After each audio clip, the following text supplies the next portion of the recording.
बोलिए सूर्य नारायण भगवान की जय, छठी मैया की जय।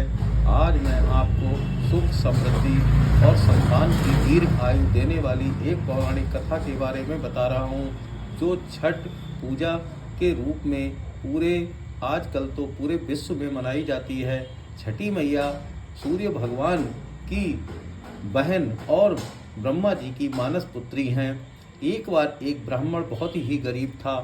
वो सूर्य भगवान का परम भक्त था। एक दिन वह तालाब के किनारे सूर्य भगवान को याद करके बैठा हुआ था। उसने देखा कि उस तालाब में थोड़ा सा जल है। उस जल से भगवान सूर्य को अर्घ दिया, जिससे वहाँ पर एक पास में ही पीपल का वृक्ष था।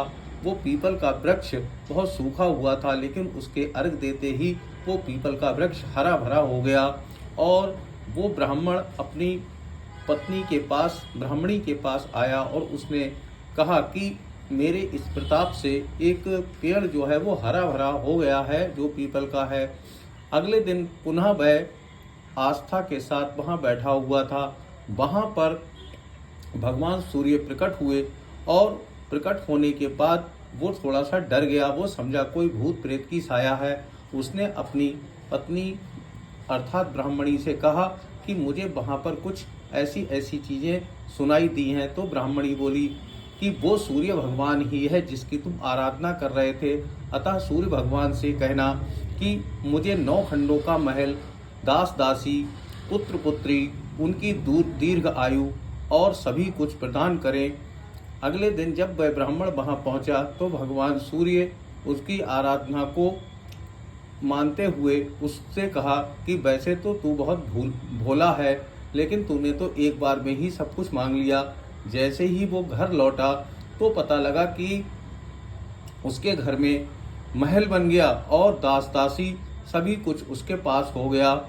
जब राजा को इस बात का पता लगा कि ब्राह्मण एक ही रात में इतना बड़ा आदमी कैसे हो गया है, इतना धन कैसे आया, तो उसने सोचा कि कहीं इसने चोरी या डाको तो नहीं डाला।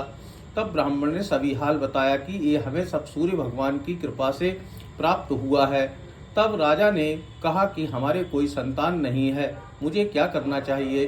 तो ब्राह्मण ने कहा तो आप सूर्य भगवान की आराधना करें और छठी मैया की पूजा करें, पितृ यज्ञ करें। तो राजा ने पितृ यज्ञ किया, जिससे उसको भी संतान उत्पन्न हुई।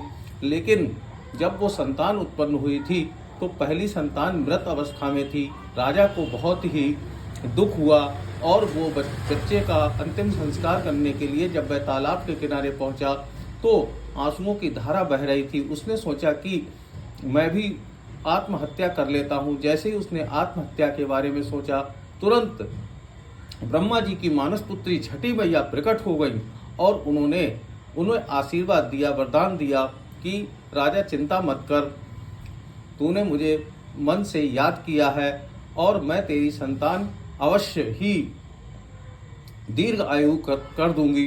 तब पता लगा कि राजा को दूसरा बेटा पुत्र पैदा हुआ जो दीर्घ आयु था और राजा ने बहुत कुछ प्रजा के लिए किया। इस तरह छठी मैया सबकी मनोकामना पूर्ण करें और सुख समृद्धि दे, बच्चों की आयु को लंबा करें। ये छठी मैया की एक पौराणिक छोटी सी कथा है। इसके अलावा भी कई पौराणिक कथाएं हैं। अगर आपको हमारी ये छोटी सी कथा अच्छी लगे तो हमारे चैनल को सब्सक्राइब करें, लाइक करें और कमेंट्स में जय माँ छठी मैया लिखें या सिर्फ माँ लिख के कृतज्ञ करें। नमस्कार। जय छठी मैया, जय सूर्य नारायण भगवान की जय।